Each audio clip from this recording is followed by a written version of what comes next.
안녕하세요, 여러분. 저는 40대 후반에 막 시작한 두 아이의 엄마이자 직장인입니다. 저는 몇 년 전에 아주 큰 일을 겪었어요. 앞으로 어떻게 살아갈지 막막했었는데, 이 채널의 사연들을 자주 들으며 죽음의 용기를 붙들고 살고 있답니다. 세상에는 정말 상상을 초월하는 일들이 많이 일어나고 있는 것 같아요. 제 사연 역시 살면서 한 번도 생각하지 못한 일이거든요. 가슴 아픈 추억이 있는 그 기억을 지금부터 천천히 꺼내보도록 하겠습니다. 제 사연은 남편과 관련된 일이에요. 남편은 제 인생의 절반을 함께한 사람이죠. 20살이 간 넘어 만나서 40살이 넘어서까지 함께 했으니까요. 남편과 저는 많이 달랐어요. 처음 봤을 때 뭐 저렇게 답답한 사람이 다 있나 싶을 정도로 한숨을 나오게 하는 스타일이었어요. 반면에 저는 시원시원한 성격에 무슨 일이든 빨리빨리 처리해야 직성이 풀리는 스타일이었죠. 한 가지 일에 빠지면 앞뒤 아무것도 생각하지 않고 직진형으로 후다닥 끝내버리는 저 같은 여자가 어떻게 제 남편 같은 스타일의 남자와 결혼을 하게 되었는지 지금 생각해도 황당합니다. 첫 만남은 영어학원에서 이루어졌어요. 제가 대학생일 때는 한창 대학생들이 영어를 배우는 게 유행처럼 번져서 아주 많은 대학생들이 있었어요. 저와 남편도 그 중에 한 명이었고요. 서로 짝을 지어 영어 회화를 하고 발표도 하는 그런 수업이 진행 중일 때 남편은 기어 들어가는 목소리로 답답하게 발표를 하더라고요. 그 모습을 보고 선생님이 조금 빨리 말을 하라고 했었는데 그러는 와중에도 그 남자는 계속 꾸물거리면서 자신이 잘 알지 못하는 것에 대해서는 자신감 없는 목소리였죠. 저는 그런 스타일을 딱 싫어했었어요. 그렇게 시간 끌고 답답하게 하면 같이 수업을 듣는 다른 사람들한테도 피해를 주는 것이라 생각했거든요. 그래서 그 수업이 끝나고 나서 그 남자에게 다가가 말했어요. 저기요, 죄송한데 왜 그렇게 시간을 끌어요? 답답하게. 다른 사람들이 기다리고 있는데. 아, 그게 정확하지 않아서 제가 좀 확실히 알고 발표하는 것이 좋을 것 같았어요. 그건 그쪽 사정이고요. 혼자서 그렇게 시간 다 잡아먹으면 어떡하란 말이에요. 시간은 정해져 있고 원생들은 많이 있는데 몰라도 좀 빨리빨리 할 수 있잖아요. 안 그래요? 어, 어떻게 잘 알지도 못하는 걸 그냥 넘어가요. 같은 돈 내고 다니는 건데 확실하게 알고 넘어가야죠. 이 남자는 정말 딱 답답한 스타일이더라고요. 아무리 말을 해도 자기가 생각하는 대로 그게 맞다고 정의를 내려버리는 편이었어요. 더 이상 말하면 싸움만 날 것 같아 그쯤에서 그만해두고 자리를 나와버렸습니다. 일주일에 2번씩 가는 영어학원에서 그 남자를 마주치는데 솔직히 볼 때마다 한숨이 나왔어요. 다른 곳으로 옮겨야 하나까지 생각할 정도로요.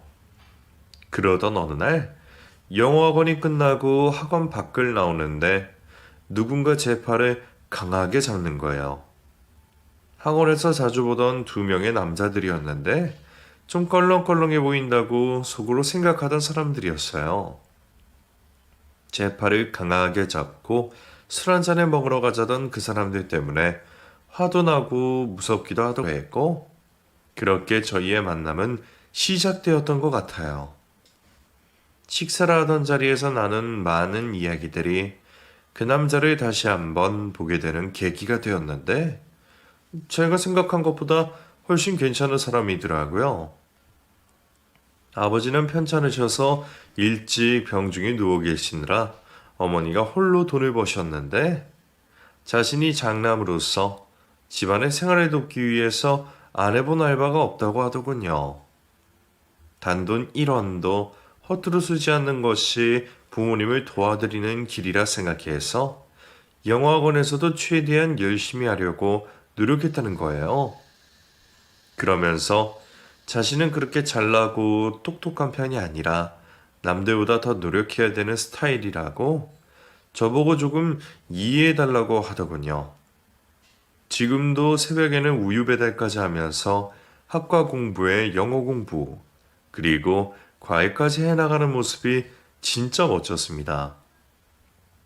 그날 이후 저는 그 남자에 대한 생각이 완전히 뒤바뀌었고, 오히려 모르는 부분이 있으면 제가 도움을 주고 싶다는 말까지도 하게 되었죠.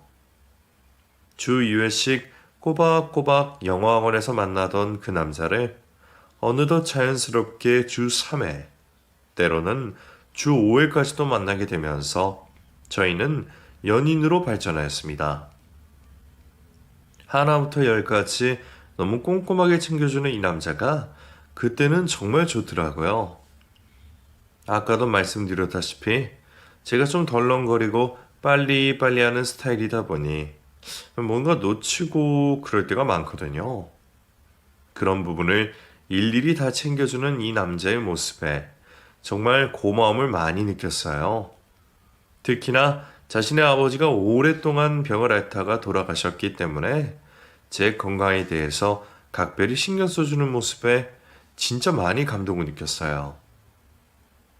밥은 먹었느냐부터 시작해서 제때에 맞는 독감 주사 스케줄까지 관리를 해주는 사람이었답니다. 저희 부모님도 저처럼 약간 화끈하시고 성격이 급하신 편이기 때문에 이런 따스함은 느껴본 적이 별로 없었거든요. 또 남친이 자주 하던 행동이 있었는데 바로 제 머리를 쓰다듬어 주는 것이었어요. 마치 어른이 아이한테 하는 행동처럼 제 머리를 쓰다듬었는데 그 느낌이 너무나 따뜻하고 기분 좋았답니다.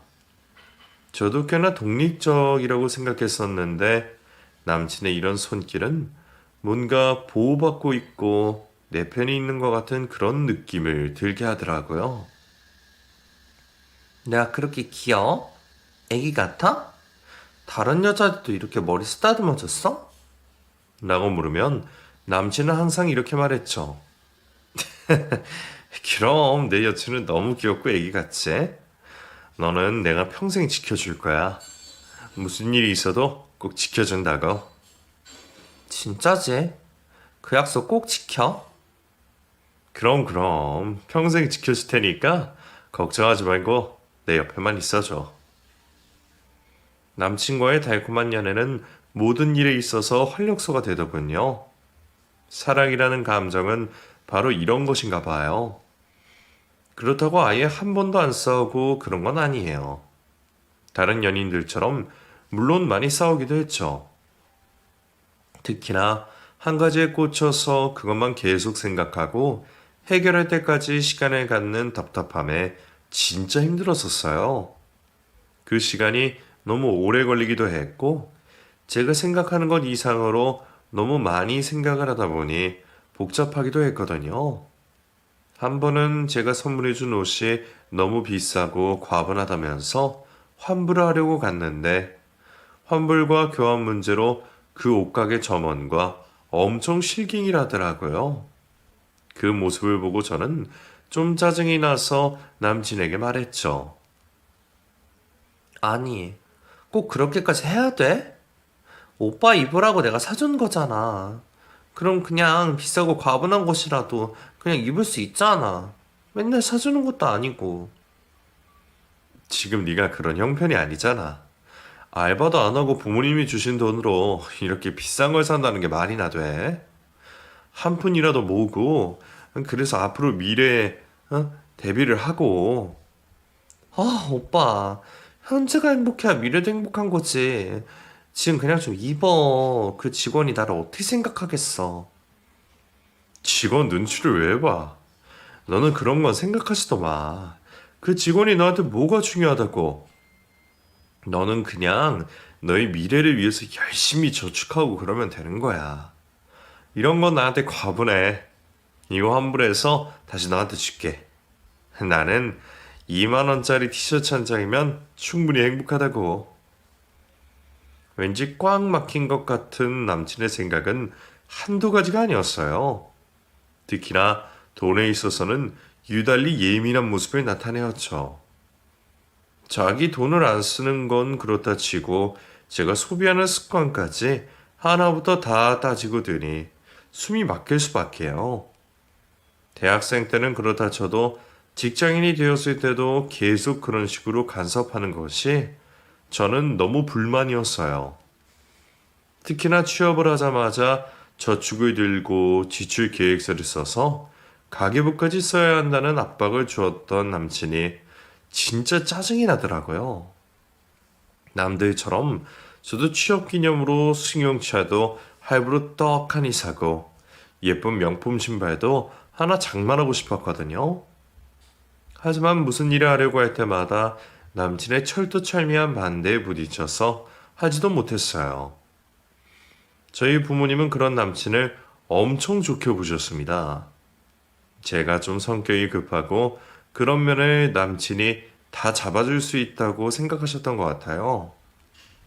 딱 한 가지 마음에 들지 않는 부분은 남친의 아버지가 암에 걸려 일찍 돌아가신 부분인데요. 암이라는 것은 유전적인 영향이 있어서 좀 꺼림칙하다고 하시더군요. 그래도 저희가 하도 좋다고 하고 남친의 성격상 꼼꼼하게 건강관리를 잘한다고 약속까지 했으니 그것만 믿고 저희 사이를 허락해 주셨답니다. 그렇게 남친과 저는 5년의 긴 연애 끝에 결혼까지 하게 되었어요. 결혼 전부터 남편의 홀어머니는 저를 많이 아껴주었어요. 아버님은 암으로 세상을 떠나실 때부터 가정사까지 모든 것을 다 알고 지내면서 친밀한 관계를 유지하는 것 같아 질투가 났었어요. 성격은 또 얼마나 걸걸한지 술도 잘 먹고 담배도 피우면서 저한테도 할 말 안 할 말 가리지 않고 다 아는 그런 스타일이었답니다. 결혼을 한 이후에도 나래라는 남편의 여자 사람 친구는 여전히 저희 곁에 있었어요. 그냥 제 친구라고만 생각하면 성격이 좋다고 하겠지만 이런 사람이 남편의 곁에 가까이에 있으니 어느 여자가 좋아하겠어요? 결혼 생활을 하면서 몇 번이나 이 친구와 관련된 문제로 제가 화가 났었죠. 첫 아이를 낳고 한참 육아와 일에 찌들어 있던 제게 남편은 주말마다 그 친구의 일을 도와준다고 하면서 나갔었답니다. 나래라는 그 친구가 새롭게 사업을 시작하는데 작은 공장 달랑 하나를 얻어두고 일을 할 사람이 부족해서 남편에게 도움을 요청했던 것이에요. 그 당시 저는 워킹맘으로 너무나 힘들고 바쁘게 살아가고 있었거든요. 저기 이번 주도 토일 모두 나래 공장 가서 도와줘야 할 것 같아. 뭐? 또? 아니, 직원을 빨리 뽑으면 되지. 그걸 당신이 왜 맨날 가서 도와줘? 당신도 가정 있는 사람인데, 나래 씨가 도와달래? 또 와달래? 아니야. 그런 건. 그냥 너무 바쁘고 힘든 것 같은데, 직원도 빨리 안 뽑혀서 내가 도와주고 싶어서. 지금 우리 집 꼴을 보고도 그런 소리가 나오냐? 친구 도와주지 말고 우리 집 일이나 똑바로 해. 당신 마누라는 애 보고 일하고 집안일까지 미친 듯이 하고 있다고. 아, 그래, 알지. 당신 고생하는 거 다 알지. 그래도 그게 친구인데 그럴 수가. 얘도 나 우리 아버지 돌아가시고 할 때 많이 도와줬거든. 그래서 그래. 사람이 받았으면 베풀어야 되는 거잖아. 미안해. 남편은 끝내 고집을 피우며 자신이 하고 싶은 대로 했어요. 결혼하고 늘 이런 식의 문제 때문에 싸우게 되었는데 은근히 고집이 세고 자신이 생각한 것이 맞다고 끝까지 우기는 스타일이 있잖아요.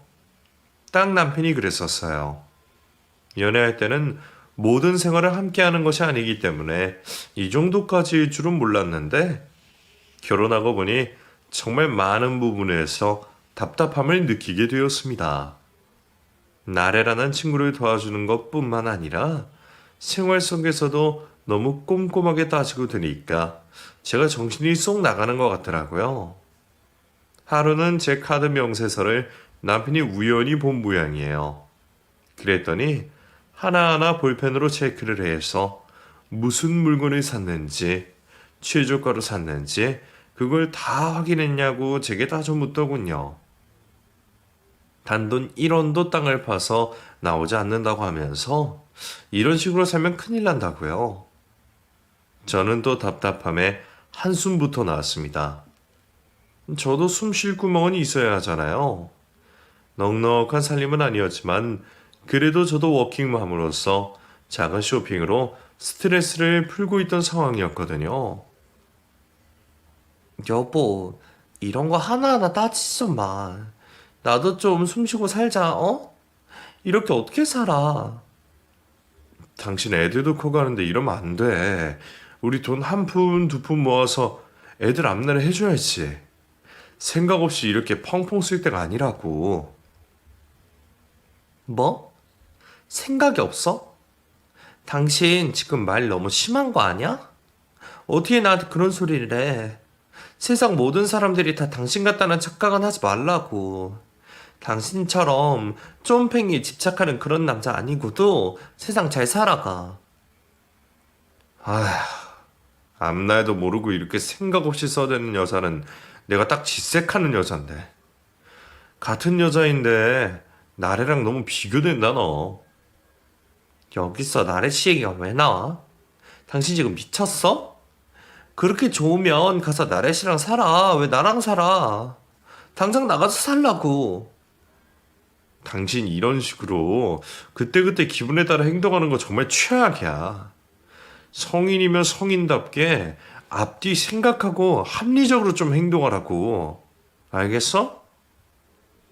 남편은 정말 벽창호처럼 느껴졌어요.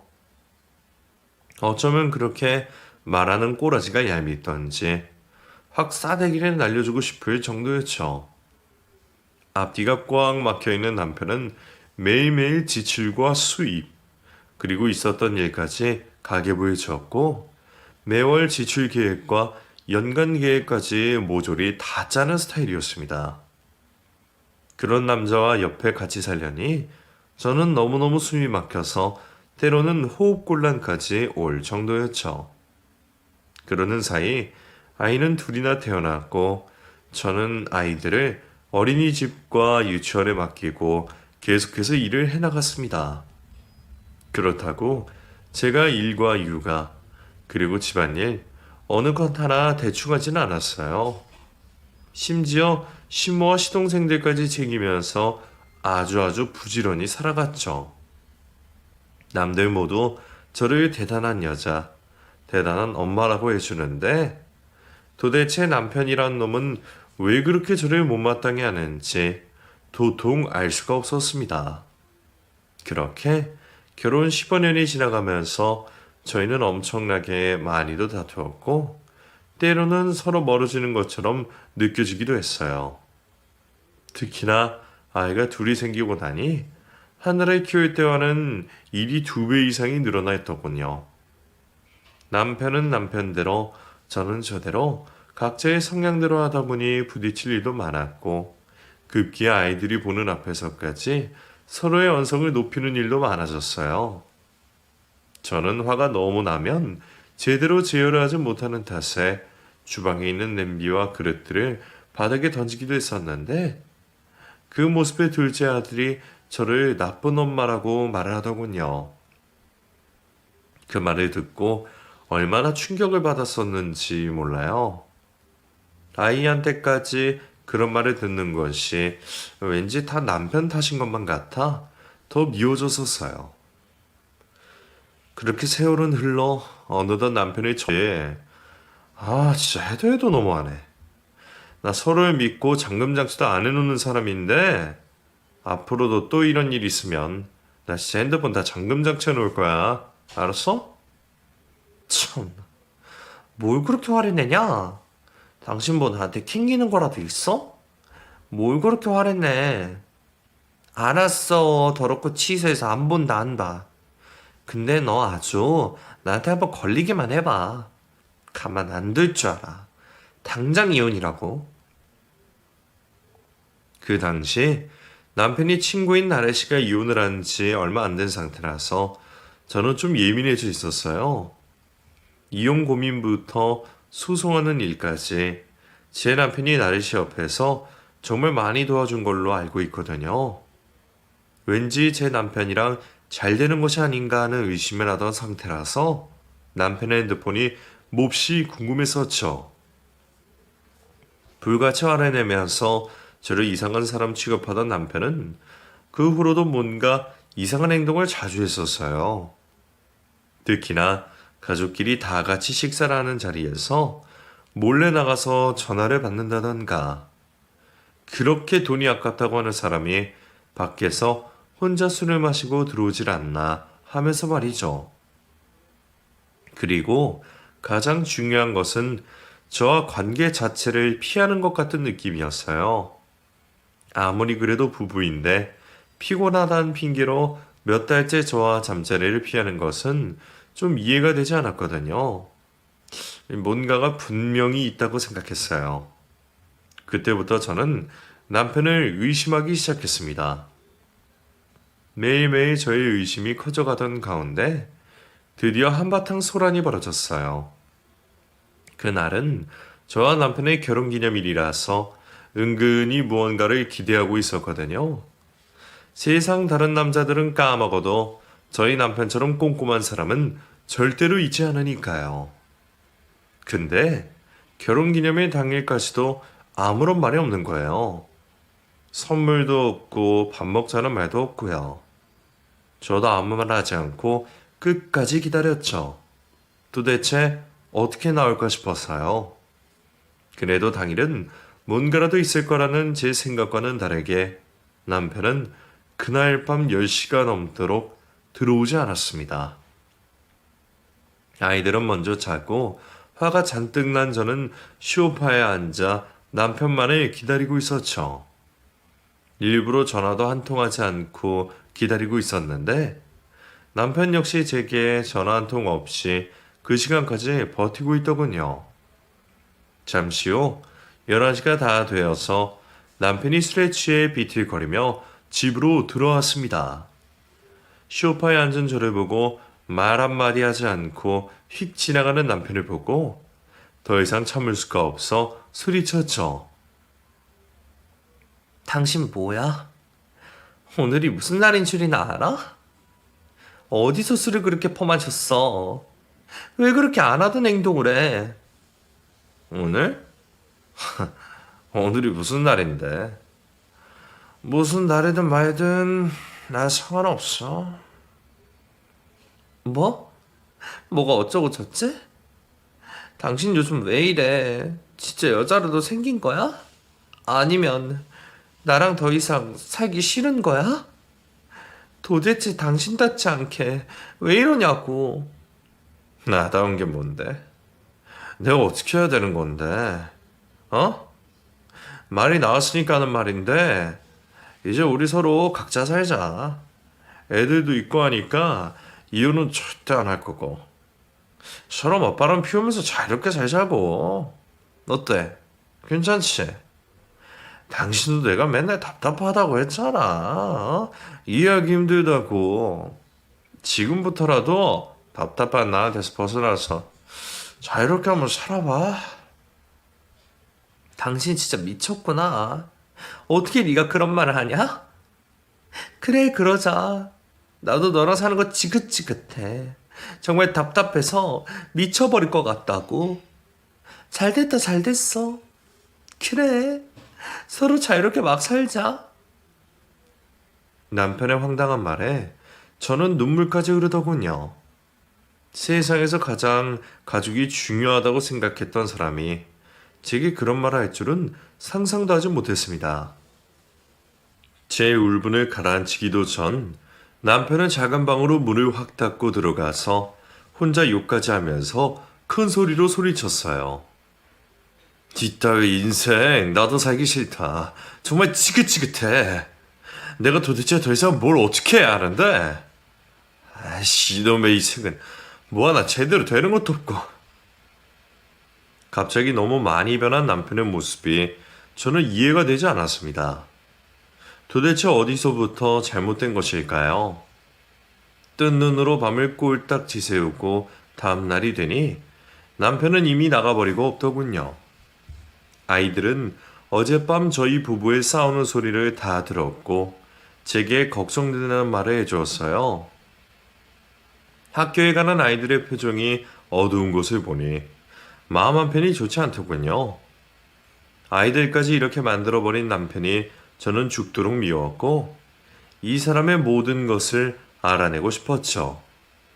분명히 맹정신으로는 이렇게 하지 못할 테고 뭔가가 있을 것이라는 생각이 들었어요. 저는 그걸 바로 불륜이라고 생각했고 남편이 다른 여자와 함께 살고 싶은데 그게 안 돼서 제게 짜증을 낸다고 생각했죠.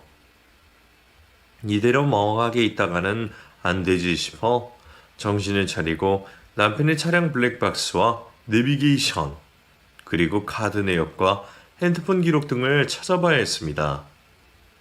제가 생각하는 바람이 맞다면 분명히 이 중에서 어떤 증거가 나와야 할 것이니까요. 남편이 잠이 든 사이 몰래 빠져나가 차량도 살펴보고 어떤 증거라도 찾으려고 노력했지만 아무것도 나오지가 않았어요. 워낙 꼼꼼한 사람이니 차를 타고 이동하지 않았을 수도 있다는 생각이 들었고 급기야 남편인 친구인 나래 씨에게까지도 전화를 걸어서 꼬치꼬치 물었어요. 나래 씨는 화끈하고 솔직한 성격이기 때문에 제가 물어보면 뭔가 맞으면 맞다고 대답을 해줄 것 같았거든요. 그리고 그 당시 저는 남편에게 만약 여자가 있다면 그건 100%이 여자라고 생각을 하고 있었고요. 나래 씨는 난 그것도 모르고 내가 너무 바보 같았네. 당신 이렇게 혼자 아프고 힘든데. 아니야, 내가 미안해. 아픈 남자를 만났어. 그동안 많이 생각해봤어. 당신같이 매력적인 여자를 어떻게 해야 하나. 그런데 당신을 놓아주는 것이 내가 더 행복한 일인 것 같아. 당신 나이 아직 40대인데 앞으로 반평생 어떻게 살아가. 그 대신 내게 남은 시간 동안은 이혼하지는 말아줘. 그게 무슨 소리야? 말도 안 되는 소리 자꾸 할래? 그러지 마. 내가 당신 두고 어딜 가. 갈 데도 없다고. 그러지 마. 우리 하루라도 빨리 치료 시작하고 잘 이겨낼 생각하자. 어? 의사 선생님이 뭘 하셔? 어떻게 된 건지 빨리 얘기 좀 해줘봐. 나 폐암이야. 우리 아빠랑 똑같은 병에 걸렸더라고. 어느새 4기에서 말기로 진행되었고 혹시나 오진일까 싶어서 여기저기 나래가 예약 잡아준 병원 가서 검사 다시 받아봤는데 역시나더라. 수술을 받고 항암을 받아도 앞으로 1년 정도 남았다고 하더라. 너무 많이 진행이 되어 있었어. 이 바보야. 가족 걱정 그렇게 하면서 자기 몸 하나 안 챙기고 뭐 했어? 왜 이렇게 될 때까지 내버려 뒀느냐고. 나랑 애들은 감기만 한 번 걸려도 그렇게 큰일 날 것처럼 밤새서 간호해주더니만. 당신은 정말 바보야, 바보. 바보라고. 수척해진 남편을 보니 마음이 너무 아프다 못해 칼날에 베이는 것 같은 느낌을 받았어요. 저희의 소리를 들었는지 아이들도 깜짝 놀라 안방으로 달려왔고 또 한 번 저희는 눈물바다가 되었습니다. 아이들은 절대로 아빠를 보낼 수 없다고 하면서 노트북과 태블릿 PC를 다시 반품하고 아빠의 건강을 되찾고 싶다고까지 말을 하더군요. 참, 삶이라는 게 뭔지. 그날 이후 저는 남편의 건강을 되찾기 위해 갖은 노력을 다했어요. 아이를 낳고도 3개월밖에 쉬지 않은 회사를 과감히 그만두고 강원도 평창의 전원마을에 월세 집을 구했죠.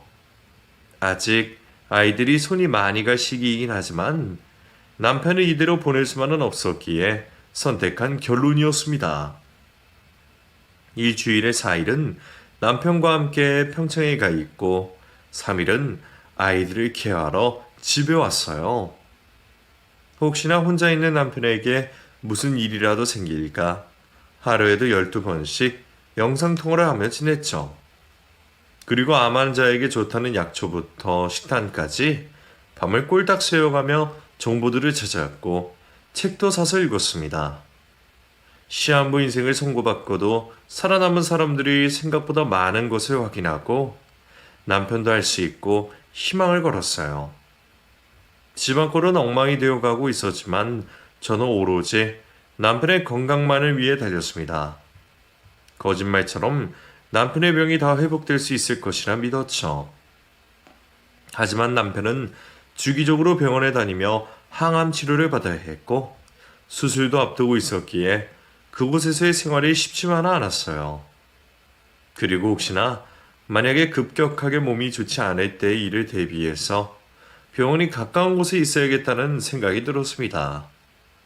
겨울이 다가오면서 눈이 내리자 제 마음은 더욱더 급해졌고 어쩔 수 없이 평창에 있는 집을 정리하고 다시 아이들이 있는 집으로 돌아왔죠. 그때는 어떻게든 지푸라기라도 잡고 싶었어요. 무엇이든지 효과가 있다는 말을 들으면 당장이라도 뛰어들어가고 싶은 마음뿐이었죠. 남편은 그 후로 수술을 한번 하고 항암 치료를 받는 동안 몰라보게 수척해버렸고 머리숱도 거의 없어졌어요.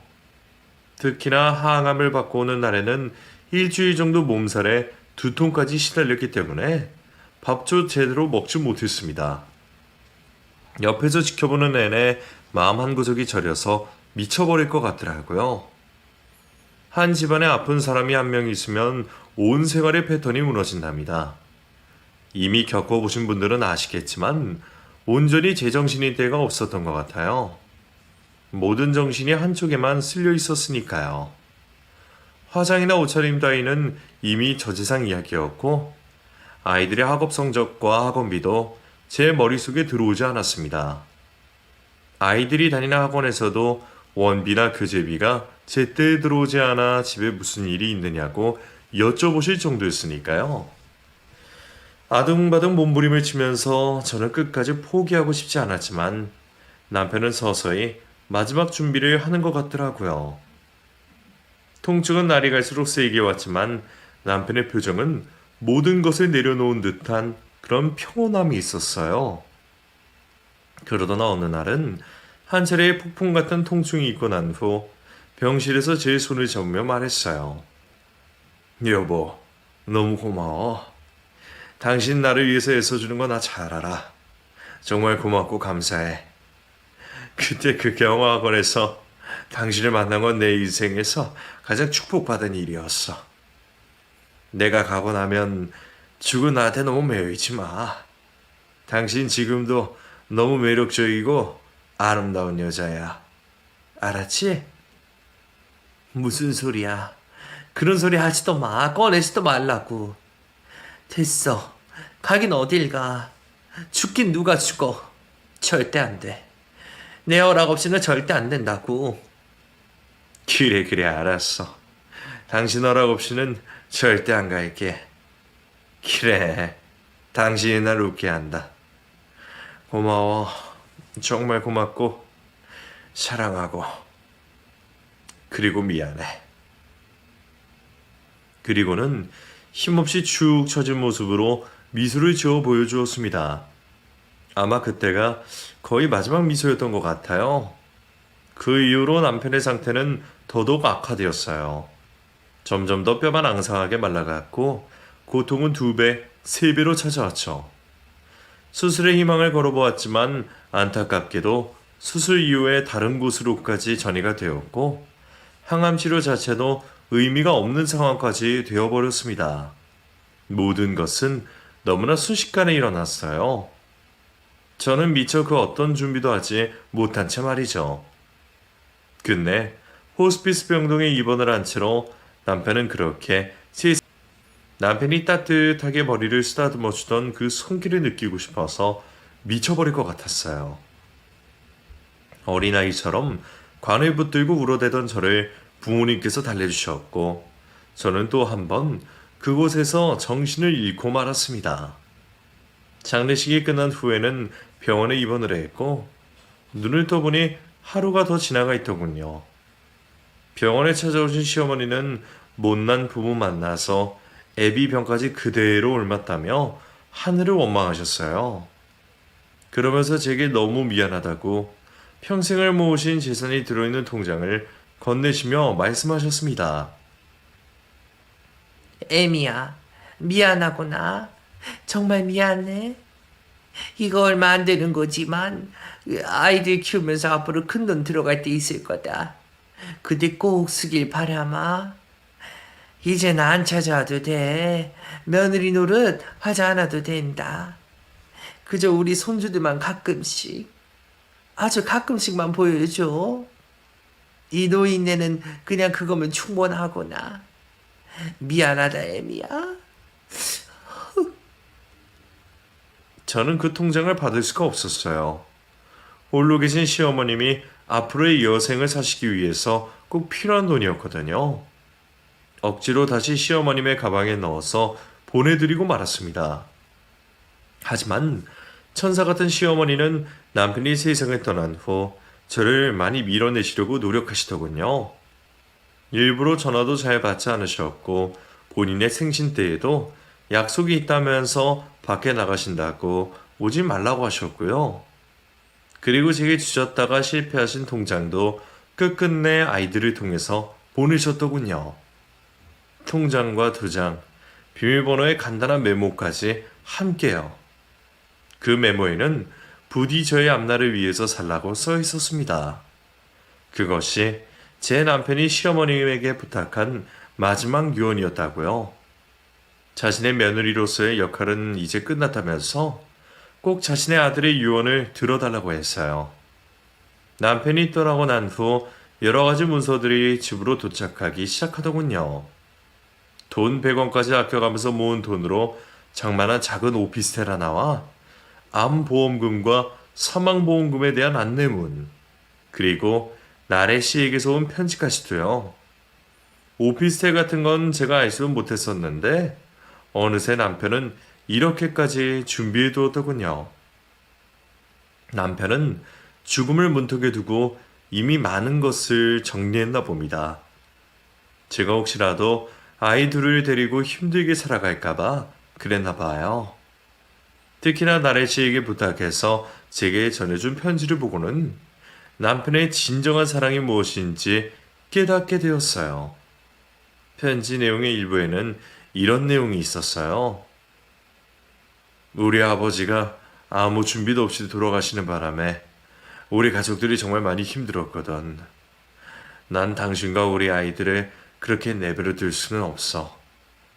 어쩌면 나는 내가 이런 병에 걸릴 수도 있다는 생각을 했었는지도 모르겠네. 결혼을 했을 때부터 그렇게 악착같이 돈을 모은 걸 보면 말이야. 그동안 참 답답했지? 나 같은 꽉 막힌 놈이랑 사는 결혼이 얼마나 답답했겠어. 하지만 다시 태어나도 나는 당신을 찾을 거니까 그런 줄만 알아. 정말 사랑하고 미안하고 고맙다. 당신의 행복한 모습을 하늘에서라도 꼭 보고 싶으니까 앞으로 많이 웃고 많이 행복하고 또 많이 사랑하면서 살아. 그게 내 마지막 소원이야. 남편의 이 편지는 지금도 제 지갑 속에 들어있답니다. 가끔씩 너무 보고 싶어 힘이 들 때면 이 편지를 꺼내서 읽고 있어요. 오늘도 이 사연을 쓰기 전에 남편의 편지와 사진을 보며 눈물 찔끔하고 시작했어요. 아직도 생각만 해도 눈물이 나는 남편은 아마 하늘나라에서 아프지 않고 건강하게 잘 있겠죠? 지금 제가 쓰고 있는 이 모습을 보면서 웃고 있었으면 좋겠네요. 아이들은 아빠가 준 선물을 아직도 고이 아껴가며 사용하고 있답니다. 아빠를 닮아서인지 둘 다 성격이 차분하고 꼼꼼해서 쉽게 고장날 일은 없을 것 같아요. 저를 안 닮은 게 이럴 때는 또 다행이라고 생각이 되네요. 몇 년 후면 군대도 가고 시집 간다는 말도 할 텐데 벌써 그 생각을 하면 마음 한쪽 구석이 허전해져요. 저만 남겨두고 모두 다 제 곁을 떠나는 것 같아서요. 하지만 각자 자기들의 생활이 있으니 제가 서운해하면 오히려 이상한 거라는 것 저도 잘 알고 있답니다. 남편의 유언대로 저도 제 앞길을 위해서 살아가야겠죠?